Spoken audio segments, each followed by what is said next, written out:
Irmãos, aqueles que são membros dessa igreja e já me acompanham aqui pregando, né, há 8 anos, vez ou outra eu menciono aqui, a título de ilustração, sobre coisas que eu vivi com o meu pai. Eu procuro não ser tão repetitivo, mas certamente vocês já devem ter percebido que eu admirava bastante meu pai. E nós tínhamos uma excelente relação. E ele me falava isso, então eu não estou aqui imaginando algo só da minha mente. Era uma relação de respeito, de amizade, apesar dos nossos pecados. E ele tinha seus pecados, eu tenho os meus pecados, não são poucos, não são pequenos. Mas era realmente uma relação muito proveitosa, muito boa, especialmente depois do meu entendimento de conversão. E exatamente aí, nesta relação, em 2012, era o último ano do meu seminário, e esse fato, eu estar terminando, concluindo o seminário, sem ter ficado devendo nada, com boas notas e mostrando ali resultados, ele falava da grande alegria dele de estar vivendo aquilo, de testemunhar esses estudos e a preparação para o pastoreio. E ele demonstrava isso falando sobre o cuidado que ele queria ter conosco, com a minha família, com a minha esposa, com os meus filhos, nos visitava. Nós estávamos lá em Recife, e ele ia, no máximo a cada 3 meses, viajava, ficava ali conosco um tempo. Mas ali, em 2012, no último ano, ele foi nos visitar no período de março. Nós já estamos chegando daqui a alguns meses, em março, era aniversário da Patrícia, e ali naquela visita, ao lado da mesa de jantar, lá nessa casinha do seminário, ele caiu e faleceu ali, do lado da mesa de jantar. Do lado do momento em que nós íamos comer, nos alegrar, celebrar, vem a morte, vem o susto. Uma visita alegre que se tornou numa noite inteira de luto. Quando amanheceu o dia, o grande desejo do meu coração, e certamente alguns de vocês já viveram coisas parecidas, o grande desejo do meu coração de manhã é que tudo aquilo fosse um sonho, né? Um pesadelo, na verdade. Eu queria abrir os olhos de manhã, eu consegui dormir um pouco, e dizer, ele ainda vive. Vamos tomar café. Nesse texto, nós vemos que Israel, o pai que chorou a morte do filho por 20 anos, sai à porta e recebe a notícia, a grande notícia. Ainda vive.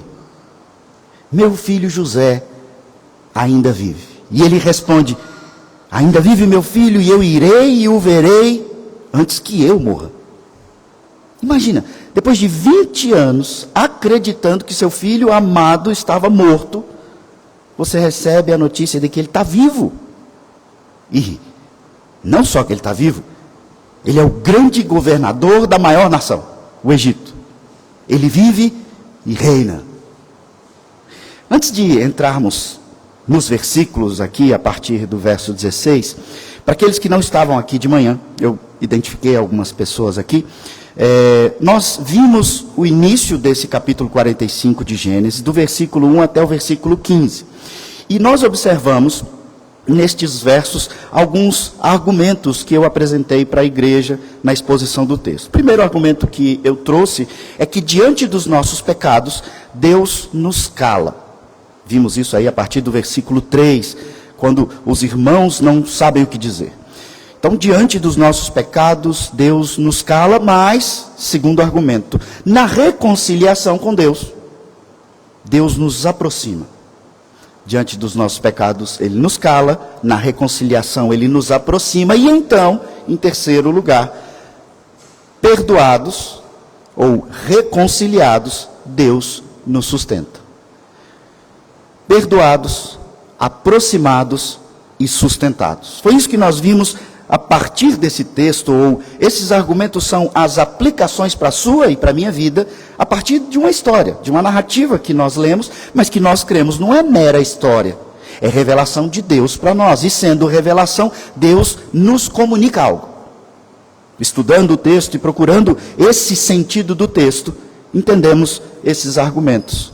Somos perdoados, aproximados e sustentados, e tudo isso por Deus. Essa garantia de perdão, de aproximação e de sustento da parte de Deus para nós, é para que aqui, agora, nós vivamos uma vida sem ansiedade, angústia, na certeza de que Ele olha por nós. Então isso faz toda a diferença, entender a partir do texto que somos perdoados, aproximados e sustentados, é a informação da parte de Deus para você que é filho dele, de que você pode descansar. Descansa seu coração. Aí a gente chega num ponto sobre a reflexão do que é ansiedade. Ansiedade é algo extremamente desafiador. Quem aqui sofre com ansiedade, eu sei, sabe bem disso. Nem sempre nós temos o controle sobre tudo isso. E aí vem a ansiedade. Você não quer ficar ansioso, mas você simplesmente fica ansioso, perde o sono, perde a fome, perde a alegria. E eu quero, de novo, constantemente as Escrituras falam de ansiedade, constantemente nós aqui falamos sobre isso. Tem jeito de melhorar isso. E a primeira coisa para melhorar a sua ansiedade é a informação. E você diz, como assim? Sim, é informação. Por isso Deus se dá o trabalho de revelar repetidas vezes nas Escrituras para você: não andeis ansiosos de coisa alguma. Essa é a informação. Então, ainda que você olhe para essa informação e olhe para o seu sentimento e diz, mas eu não mudou, eu ainda estou ansioso, mesmo a Bíblia dizendo, não fique ansioso. Mas esse é o primeiro ponto. Tenha a informação, saiba que você não precisa ficar ansioso. Veja, o raciocínio, ele é bem simples. É o entendimento de que, mesmo você sentindo a ansiedade, Deus vem e diz, não fique ansioso. Eu tenho o absoluto e total controle de todas as coisas. Algo que constantemente eu coloco no sermão, em vários textos. Então não é só sobre descanso, sustento, ansiedade, todas as áreas da nossa vida. É algo que nós constantemente estamos observando, isso é bíblico, é que nós precisamos entender, sentir e então fazer. Eu vou repetir para você não se esquecer. Você entende, você internaliza ou sente, e então você faz. É assim que funciona o ser humano. E essa é uma regra absoluta para todo ser humano, não só para crente. O ser humano funciona assim, você entende algo. A partir do momento que você entendeu, você internaliza, você sente aquilo. Sentindo aquilo, você consegue fazer. Com ansiedade é do mesmo jeito. Então Deus, que nos fez, conhecendo todo o nosso funcionamento, a primeira coisa, Ele nos informa. Entendimento cognitivo. Ele diz, você não precisa ficar ansioso. Então você entende que não precisa. Você internaliza isso e começa a crer, eu de fato não preciso. Eu estou sendo bobo ao ser ansioso. Opa, internalizei, senti. Então agora eu consigo diminuir a minha ansiedade. Eu estou falando disso porque o texto nos fala de sustento, de condução. Mas a gente vai entrar aqui nos versos e ver algo muito mais profundo do que simplesmente trabalhar emocionalmente, psicologicamente, essas coisas voltadas para a ansiedade. Mas eu queria frisar isso para que nós possamos continuar no texto. Entender, internalizar e então fazer. Vamos então aos versículos. Observe comigo, aí na sua Bíblia, alguns versículos. O primeiro deles, versículo 11. A primeira expressão do versículo 11 é, aí te sustentarei. Pula para o versículo 16 e veja, são vindos os irmãos de José, e isso foi agradável a Faraó. Verso 18. Dar-vos-ei o melhor da terra do Egito, e comereis a fartura da terra. Verso 20. Não vos preocupeis com coisa alguma dos vossos haveres, porque o melhor de toda a terra do Egito será vosso. Verso 21. Também lhes deu provisão para o caminho. Verso 22. Cada um de todos eles deu vestes festivais. Mas a Benjamim deu 300 moedas de prata e 5 vestes festivais. Verso 23.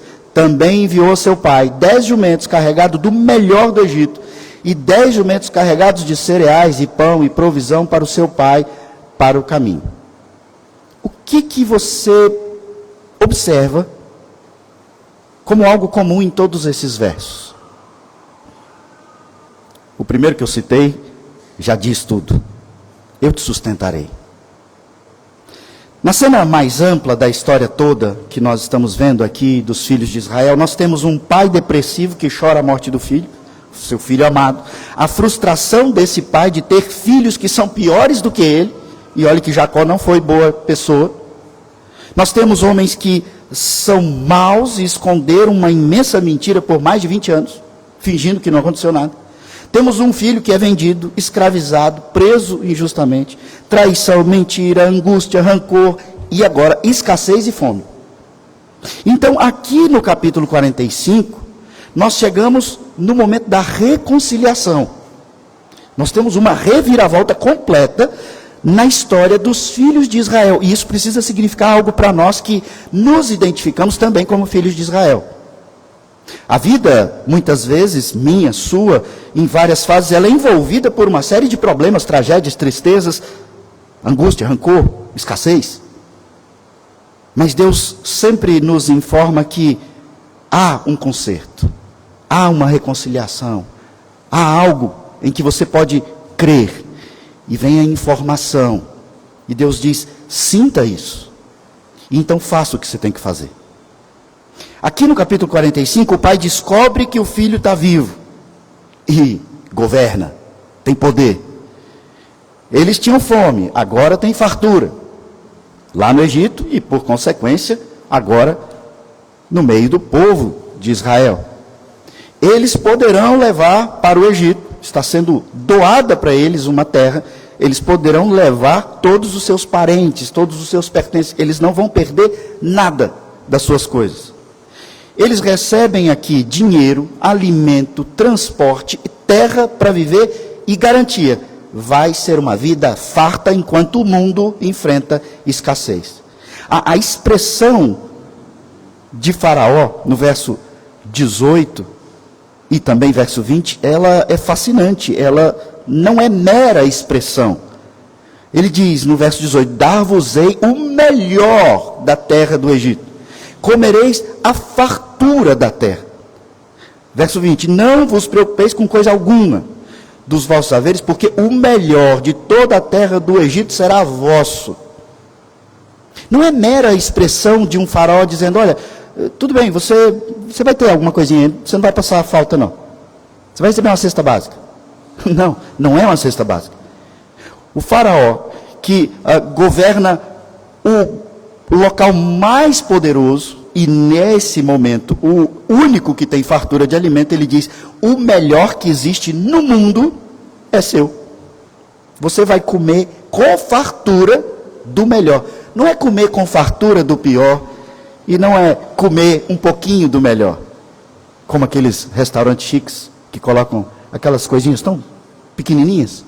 Não, é o melhor na quantidade que você precisar, que você quiser. A fartura.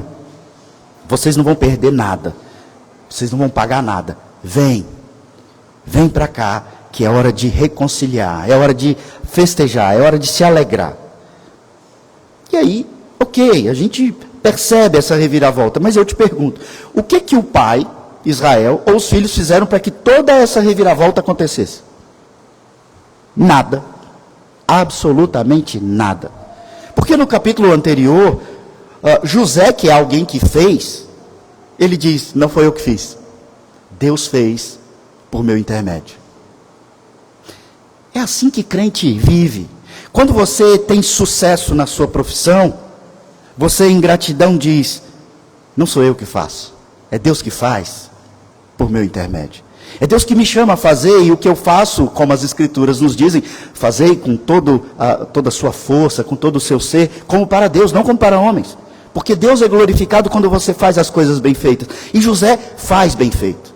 José faz instruído por Deus. Ele faz com que haja fartura quando no mundo há escassez. E isso não acontece só aqui na história de José. Deus está sempre nos mostrando que o crente, ele vai ter contentamento até mesmo numa situação de guerra. Ele vai ter satisfação, ele vai ser bem-aventurado. Nós lemos hoje o texto de Jeremias no momento de agradecer, de trazer os nossos dízimos. E ali ele faz exatamente essa comparação. Ele diz que o crente, o justo, o filho de Israel, ele é como uma árvore que mesmo no tempo da sequidão, ele dá o seu devido fruto. Ele tem contentamento, ele tem satisfação, ele é bem-aventurado, ele é feliz. Mas perceba que lá em Jeremias, ele não diz que essa árvore não pega sol, ele não diz que não tem seca, tem sofrimento, mas ela dá o devido fruto, ela faz o que tem que ser feito. E ela faz o que tem que ser feito porque a sua raiz está ligada ao rio. O Salmo 1 fala essa mesma ideia. Na nossa vida, Deus sempre está nos informando essas coisas, por meio dessas narrativas, para você entender. Descansa. Descansa, porque para você dar fruto, você tem que estar descansado nele. E quando nós então nos deixamos ser tomados por ansiedade, insegurança, nós paramos de dar fruto. Começamos a murchar. Começamos a olhar para as dificuldades, para os problemas, e então abaixamos a cabeça, queremos nos vitimizar, queremos que todo mundo tenha dó. Inclusive Deus, Senhor, tem dó. Esses homens não fizeram nada, Deus está conduzindo todas as coisas. Então, aquilo que eu perguntei anteriormente, o que nós vemos em todos esses versos que eu citei, 11, 16, 18, 20, 21, 22, 23, o que nós vemos nesses versos, irmãos, que eu destaquei agora há pouco, é uma nova vida nessa família, marcada pelo cuidado de Deus, não só agora, mas em todo o tempo. Inclusive nos 20 anos que um pai acreditou que o filho estava morto. Deus estava conduzindo todas as coisas. Deus estava cuidando lá atrás. Quando permitiu que José entendesse aquele sonho lá no capítulo 37. Quando permitiu que José interpretasse os outros sonhos. Deus está cuidando agora. Quando José se dá a conhecer e tem a oportunidade de trazer o seu pai e a família agora, o povo de Israel, nesse período, não era mais do que 80 pessoas, 70 e poucas pessoas, estima-se. Quando eles saem do Egito, lá no livro de Êxodo, com Moisés, que quantidade é esse povo? Um povo que obedeceu à instrução lá de Gênesis. Crescei, multiplicai, povoai a terra é de vocês. E esse povo vive boa parte da sua história no contexto do Egito. Chegam menos de 80 e sai uma multidão com o Mar Vermelho sendo aberto. E em tudo isso, Deus está mostrando, eu estou cuidando de vocês. E algo que me salta aos olhos nesse texto, onde abundou o pecado, e nós vimos isso, superabundou a graça, a misericórdia. E aqui, nessa segunda parte do texto, tendo conduzido dessa forma, esse é meu primeiro argumento. Na reconciliação, Deus nos chama a uma nova vida, sem ansiedade. Ele está cuidando de tudo. Na reconciliação, Deus nos chama a uma nova vida, sem ansiedade. No seu caso, eu não sei quantos anos, não sei o que Deus fará, mas eu te garanto, e não é garantia minha, é garantia da palavra, todas as coisas estão cooperando para o seu bem, se você é dele. Então descansa. Descansa porque Ele está cuidando. Se você se desviou, errou, está distante, se é negligente, então corre. Mas corre rápido. Se você sabe o que tem que fazer, mas não faz, corre e faça. Ele está cuidando. Mas nesse contrato que nós temos com Deus, e digo que é um contrato porque ele revela que na relação de Deus com o seu povo é como se fosse um casamento, então é uma relação pactual. Ele faz tudo, cuida de tudo para que a noiva esteja pronta, bela, sem mácula no dia do casamento, a igreja. Mas ele exige da noiva fidelidade. E é aí que muitas vezes nós falhamos, porque aquilo que nós sabemos que temos que fazer, não fazemos. Então, por isso lá no começo eu disse, você entende, você sente e você faz. Se você entende e não sente, você não entendeu. Se você entende e sente, mas não faz, eu repito, você não entendeu. Se você faz, mas não entende, é fé na fé. E por aí eu poderia brincar com essas 3 palavras um tempão. Corre e faz o que você sabe que tem que fazer. Uma vida de fidelidade, de piedade, de relação sincera, verdadeira com Deus. Ele cuida de todas as outras coisas. Procure então o conserto, procure essa reconciliação que constantemente estamos falando aqui nas pregações. Ele te chama nessa reconciliação, e eu digo reconciliação quando ele te perdoa, quando você quer viver em novidade de vida, quando você saiu daquele velho homem e se tornou um crente. Ele te chama para uma nova vida, confiada nele, sem ansiedade, ele está cuidando de tudo. Mas essa nova vida precisa ser vivenciada de verdade. Não é só ter o título de crente e viver a vida comum. Não, você agora tem uma vida que é um reflexo da sua relação eterna com Deus. Se você ainda está vivendo num emaranhado de consequências de pecado, fica calmo, respira, entende, sinta e faz o que tem que ser feito. Não fique esperando, faz. Deus está conduzindo todas as coisas. Não desanime da sua vida de fé, siga firme. Não abandone a sua fé. No caso de José, foram 20 anos sofrendo. No seu caso eu não sei. Mas eu sei que na reconciliação, no conserto, haverá progressivamente alegria. Tenho certeza disso. Contentamento, sustento, tudo o que você precisa. Com fartura. Ele está cuidando de tudo. Nessa vida ainda. Voltando aqui aos versículos, eles voltam com os jumentos, pela orientação aqui de José, de Faraó. Esses jumentos, esses transportes estão carregados do melhor do Egito, cereais, pães, vários alimentos. E José faz um alerta para os irmãos no versículo 24, que eu achei extremamente importante aqui no texto. José olha para os briguentos filhos de Israel e diz, não briguem no caminho. Despediu seus irmãos, ao partirem, disse-lhes, não contendais pelo caminho. Por que será que José falou isso? Como é que será que eram essas viagens? Eu já contei aqui de algumas viagens dentro do Fusca com meus irmãos. Eu não sei como é que você viajou, ou como é que era aí dentro da sua casa. Agora aqui nós temos uma quantidade boa de homens, e pela narrativa nós vemos que eles eram pecadores, brutos, ignorantes. José sofreu isso. Foi abandonado, uns queriam matar, o outro queria vender, o outro queria prejudicar diretamente. Agora que tudo acontece, eles se encontram, ele se identifica, se revela para os irmãos, ele diz, volta e traz meu pai. Mas cuidado, não contendais pelo caminho, não fiquem brigando pelo caminho.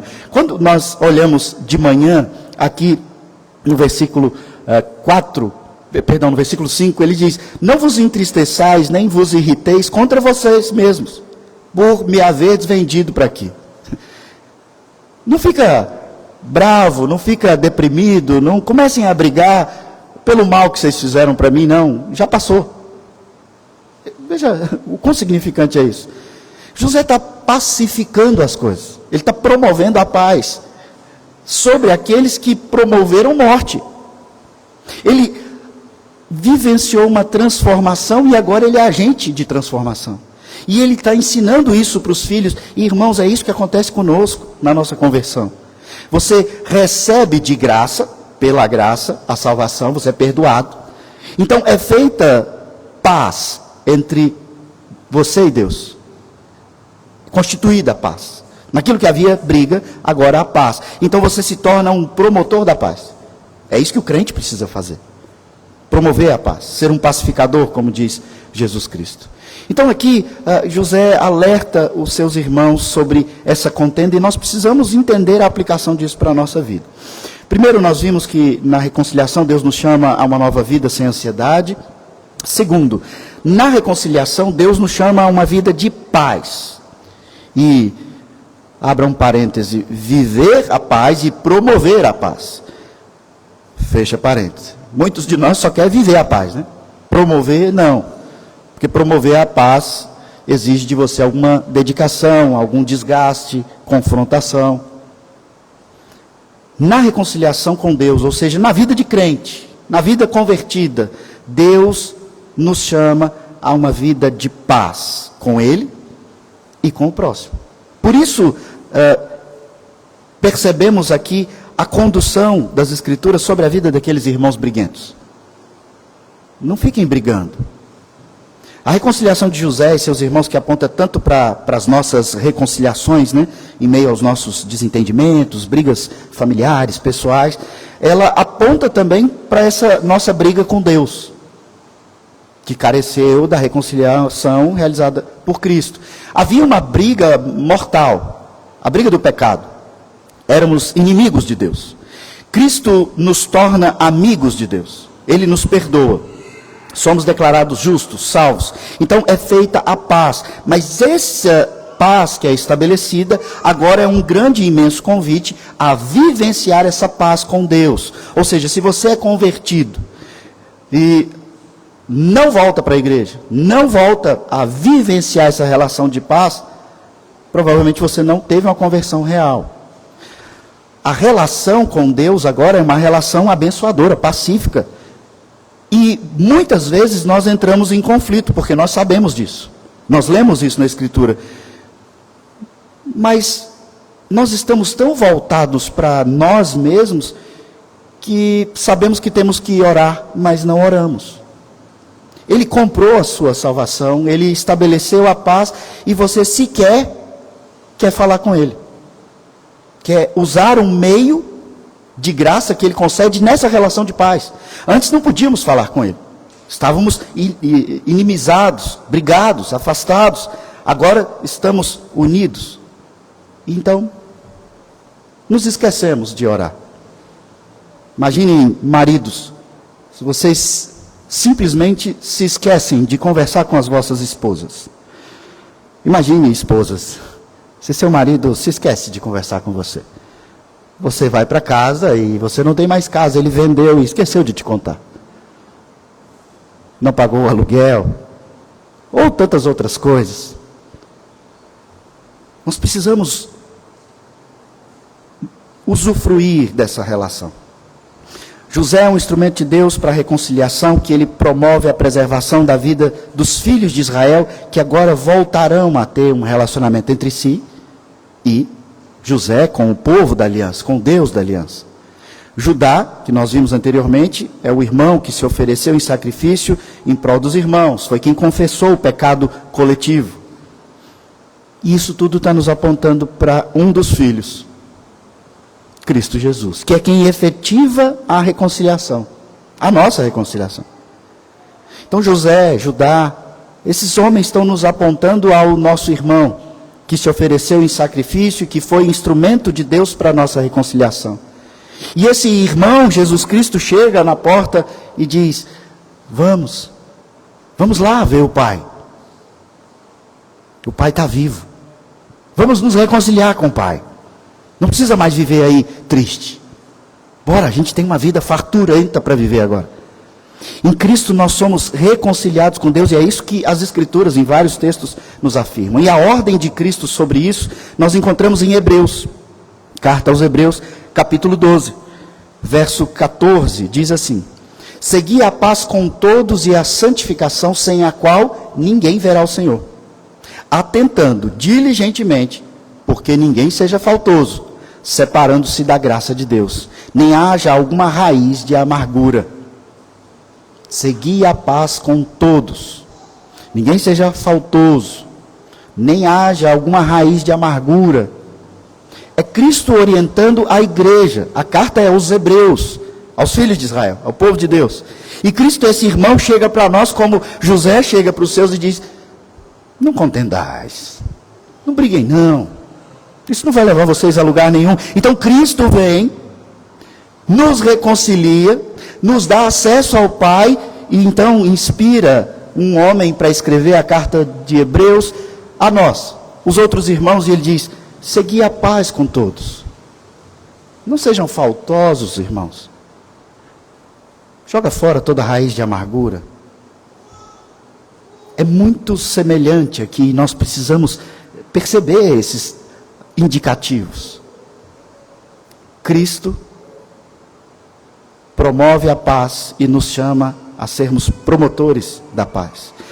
Irmãos, facilmente nós começamos a brigar na nossa caminhada cristã, até sobre coisas do reino de Deus. Se eu penso de um jeito e você pensa de um outro, nós começamos a brigar.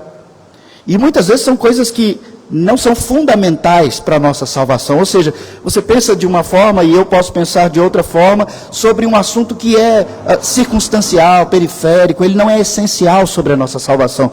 Nós dois vamos para o céu. Mas então a gente tem tanta raiz de amargura e não quer promover a paz, que isso é demais para suportar, e eu não aceito. E eu brigo. Então nós quebramos o grande ato de união que Cristo fez por nós. Ele diz: vocês são um corpo. E não pode um membro desse corpo dizer para o outro: eu não preciso de você. Cristo diz: você precisa sim. Nós podemos discutir aqui no contexto da igreja facilmente. Quem tem mais poder na nossa igreja? Quem vai fazer isso? Por que se faz daquele jeito? Por que não faz do outro? Por que o irmão tem mais benefício que o outro irmão? Se tivéssemos lá nessa viagem dos irmãos de José, parece que você recebeu mais alimento que eu. Quem vai contar para o pai sou eu, não é você não. E eu vou contar para ele que lá no dia que entregou José, a ideia foi sua. E quem pegou e sujou a roupa dele de sangue foi você. Imagina. Facilmente uma igreja vivencia uma série de brigas. E a instrução do Senhor é: não contendais, irmãos. E nós que somos crentes e cremos na verdade como algo absoluto, nós queremos ser justos e lutar então para definir errado é errado, certo é certo. Isso é verdade. Mas será que em muitas das situações nós não interpretamos errado? E começamos a discutir, ou discutir por coisas que não são pecaminosas. Não temos tolerância. O fato, irmãos, é que na nossa caminhada, o que não nos falta todo dia é motivo para brigar.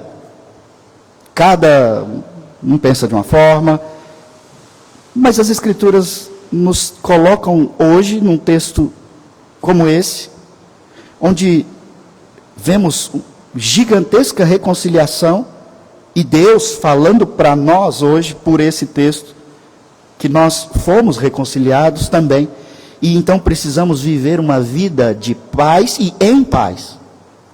Paz com Deus, que reflete em paz com os outros.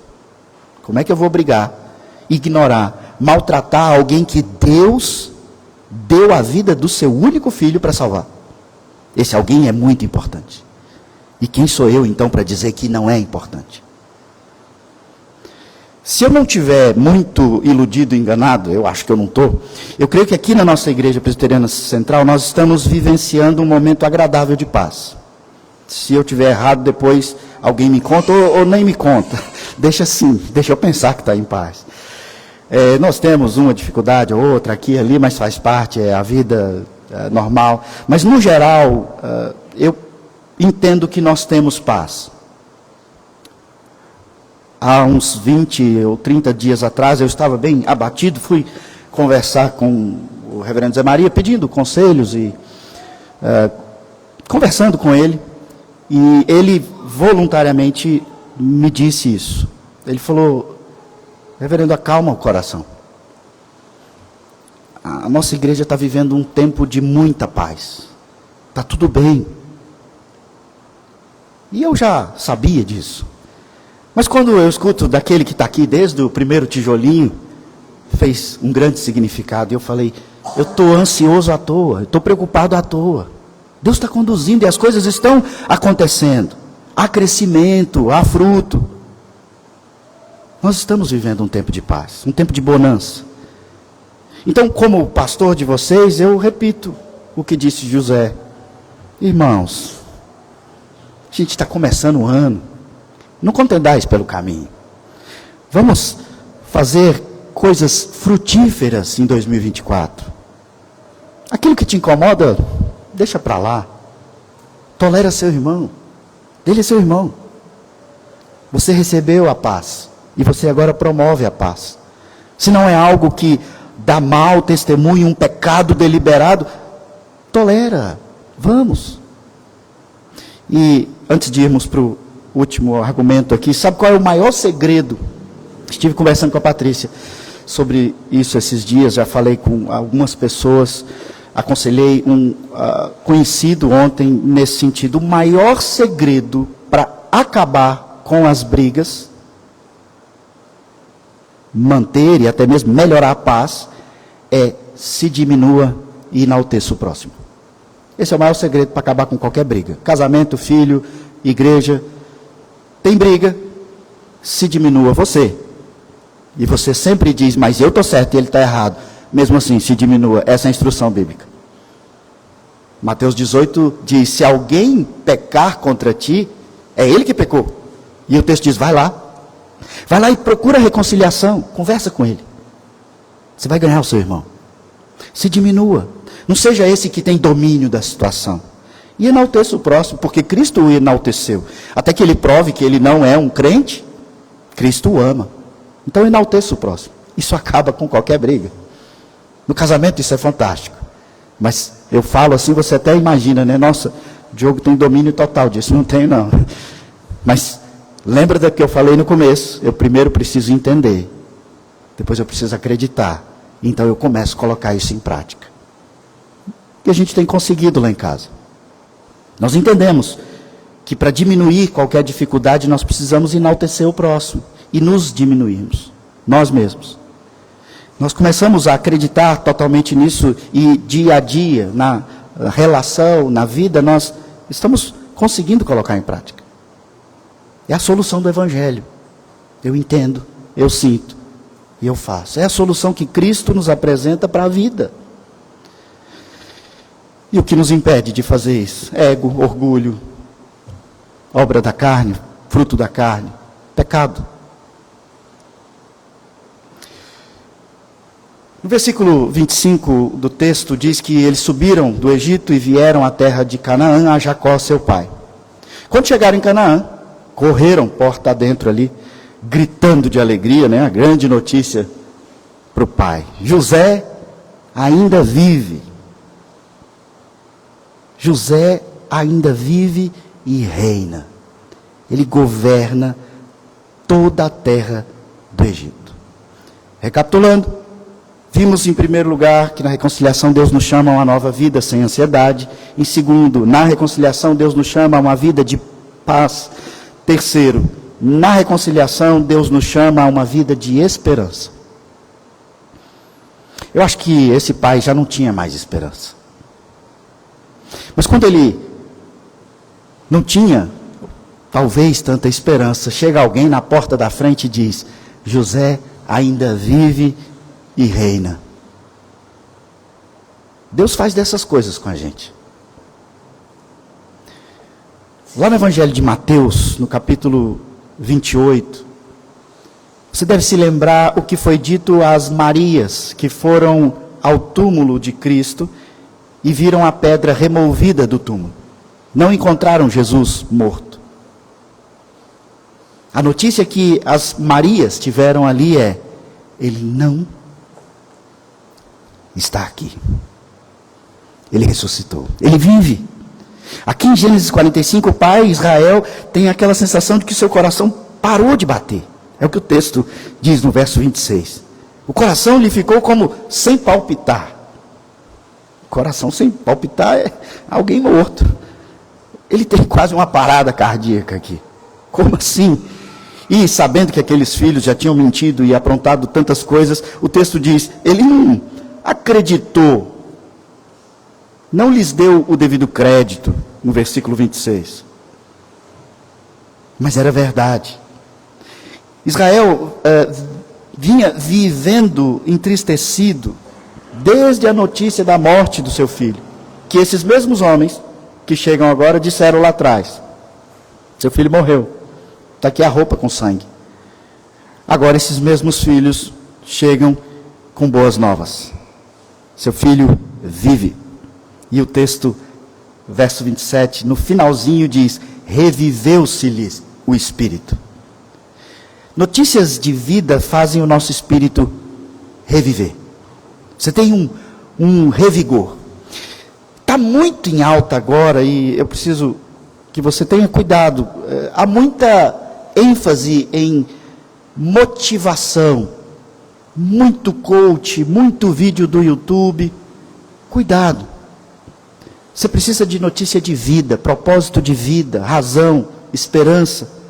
Você não precisa de motivação, porque a motivação é algo que dura pouquíssimo tempo e a ciência te prova isso.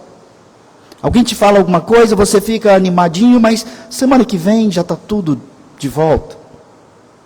E enquanto isso, eles vão tirando todo o dinheiro, dando essa injeção de ânimo, e parece que nós estamos tão desanimados, de maneira geral, no planeta, que isso está se tornando uma profissão das que tornam essas pessoas as mais ricas do mundo. A função deles é te dar uma animadinha, é recarregar sua bateria para você conseguir fazer o que você tem que fazer. Mas nós temos a grande recarga, a notícia que revive o espírito para sempre. Lógico que uma fase ou outra você vai sentir um pouco de tristeza, mas então Cristo nos dá irmãos. Cristo nos dá a palavra que semanalmente é aqui como uma injeção de verdade. Não é motivação apenas, é motivação também. É notícia de vida. A notícia da vida de Cristo precisa semanalmente nos encher de ânimo real de vida. Estávamos mortos nos nossos delitos e pecados, agora há vida. Uma vida para ser vivida como na fartura do Egito, abundantemente. Eu não estou falando que você vai ficar milionário. Eu estou falando de uma vida abundante, que o Evangelho de João fala. Lá não há promessa de milhões de reais. Há promessa de vida abundante. E uma coisa é uma coisa, outra coisa é outra coisa. Tem muito milionário com uma vida deprimente. E tem muito pobre com uma vida abundante. Está ligado a relações, a fé, esperança, convicções, razão para viver, propósito, senso de utilidade, frutificação. Isso é uma vida abundante. Dinheiro não, dinheiro é só dinheiro. O pai recebe uma notícia de vida agora. Ele sabe que Deus manteve seu filho vivo e mais, o fez o maioral na nação mais poderosa daquele tempo.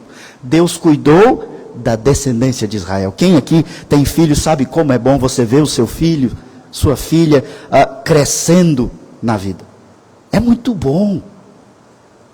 É como se fosse com a gente. Na verdade é melhor do que com a gente. E Israel agora, que olhava para a descendência e falava, meu Deus, eles estão se matando. Ele diz, não, seu filho está vivo e ele reina. Lembra que no começo eu falei que gostaria de ouvir que a morte do meu pai era um pesadelo e pronto, tudo voltaria ao normal? Vocês já sabem, não era um pesadelo, era verdade, era real. Mas eu não fiquei lá em depressão e angústia nesses últimos 12 anos que se passaram. Lá naquele momento da minha vida. Eu vivi o luto. E o luto deve ser vivido. A morte é antinatural. Nós somos criados para a vida. Então a gente sofre, mas eu não posso perder o propósito, a razão, a verdadeira esperança. Eu entendi que eu não preciso ouvir das pessoas que meu pai vive aqui. Mas me enche de alegria saber que de fato ele está vivo lá. E que eu vou para lá também. Nós vamos nos reencontrar sem os pecados. Lembra que eu falei que a relação era boa? Apesar dos pecados. Não vai ter mais pecado. Não vai ter mais morte. E essa notícia me anima, mas ela precisa animar você. Se você também lembra de alguém, de situações. Mas mais do que isso, essa notícia ou esse testemunho precisa te animar durante esse ano todo. Porque a boa nova do Evangelho é: ele não está mais aqui, nesse túmulo. Ele ressuscitou. E como nós vimos com o apóstolo Paulo em 1 Coríntios, porque ele ressuscitou, nós temos a firme garantia de que nós ressuscitaremos também. Eu não sei como é que você chegou a conhecer o Evangelho, a Cristo. Eu não sei como é que isso soou aos seus ouvidos. Sabe que o Filho de Deus vive, ele está vivo e ele reina.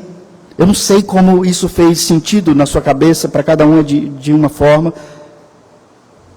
Mas eu sei que a promessa dele, a promessa que na minha vida me fez reviver, assim como Israel aqui nesse dia, foi na minha conversão a grande notícia de que o Filho de Deus vive e reina, mas mais do que isso. Ele não reina um reino distante, de coisas fora do Diogo. Ele reina em mim. De forma que eu poderia, após a minha conversão, ter vida fora daquela vida que eu tinha, daquela que eu conhecia, onde eu era condicionado a fazer coisas que eu mesmo não gostava. Eu me envergonhava. Então vem o Evangelho com a notícia de que Cristo não ficou debaixo do poder da morte e me diz: você não está escravizado debaixo do poder do pecado. Você está livre. Você entende. Você sente e faz o que tem que ser feito. Agora vai e vive. Eu poderia viver após a conversão em novidade de vida. A notícia de que Cristo vive mudou a minha vida. Eu poderia viver sem ansiedade de ter meus pecados descobertos. Poderia sair daquela vida de briga sem ser um promotor da paz. Agora eu poderia experimentar uma vida em paz. É isso que a história de José tem nos revelado e está nos conduzindo, irmãos, a entender que o filho que estava morto não está mais. Ele vive, e não só isso, ele vive e reina. Tanto José, aqui no texto, como Jesus, aqui e agora. Ele vive e reina. O pai recebeu a notícia de que o filho, José, vive e reina. Você hoje precisa ser impactado com a notícia de que Jesus, em 2024, vive e reina. E ele, assim como José, envia estes irmãos da igreja, que te chamam a uma vida sem ansiedade, uma vida de paz, apesar dos pecados, uma vida cheia de esperança. Para nós hoje essa terra não é só uma promessa distante. Deus já tem nos dado a oportunidade de experimentar em uma medida todas essas promessas que o faraó promete ali para aquele povo. Fartura, abundância. Ser crente aqui hoje, em 2024, é algo como ganhar a terra de Gósen, no Egito. É ter provisão, cuidado, alimento nessa vida de peregrinação. É ter um tempo de paz em meio a um mundo que vive em guerra. É ter uma vida cheia de esperança quando o mundo afunda em pessimismo e tristeza. Então, que venha 2024. Vamos encará-lo de frente, reconciliados, em paz e cheios de esperança. Eu vou fazer uma oração, depois nós vamos cantar e encerrarmos o nosso culto. Ó Pai, como são importantes essas boas novas. Essas notícias que nós somos alertados, informados em toda a Escritura. Desde a criação até o último livro do Apocalipse, que promete a segunda vinda de Cristo. Ó Pai, isso é necessário para nós. Nós precisamos dessa informação, mas por causa do pecado, o nosso pensamento fica limitado. O endurecimento do nosso coração faz com que muitas vezes sejamos informados, mas não sintamos, não tenhamos apego por essa informação. Então não fazemos o que temos que fazer. E por isso nós te pedimos perdão. Confiados no perdão que nós temos em Cristo, nós pedimos que o Senhor mesmo opere na nossa mente. O Senhor que criou cada neurônio. O Senhor que controla cada célula. Nos dá entendimento real, verdadeiro, dessa verdade que é inegociável. Ajuda-nos a sentir verdadeiramente, crer no Teu Evangelho. E então, ó Pai, nos conduza neste ano a fazer tudo aquilo que por várias vezes nos propomos a fazer, porque sabemos que precisamos, mas simplesmente não conseguimos. São coisas relacionadas à nossa vida de piedade, devocional, são coisas relacionadas ao nosso compromisso com a igreja local, formas que nós temos de frutificar na vida dos irmãos e da igreja, e muitas vezes não fazemos. E por isso nós te pedimos perdão e pedimos que nesse ano o Senhor mude a nossa história. O Senhor mesmo, a partir de hoje, nos chamando seriamente a viver essa vida como uma árvore frondosa, que dá o seu devido fruto independente da circunstância. Torna-nos, ó Pai, semelhantes a Cristo, Teu Filho, para que nós venhamos a frutificar nele mesmo.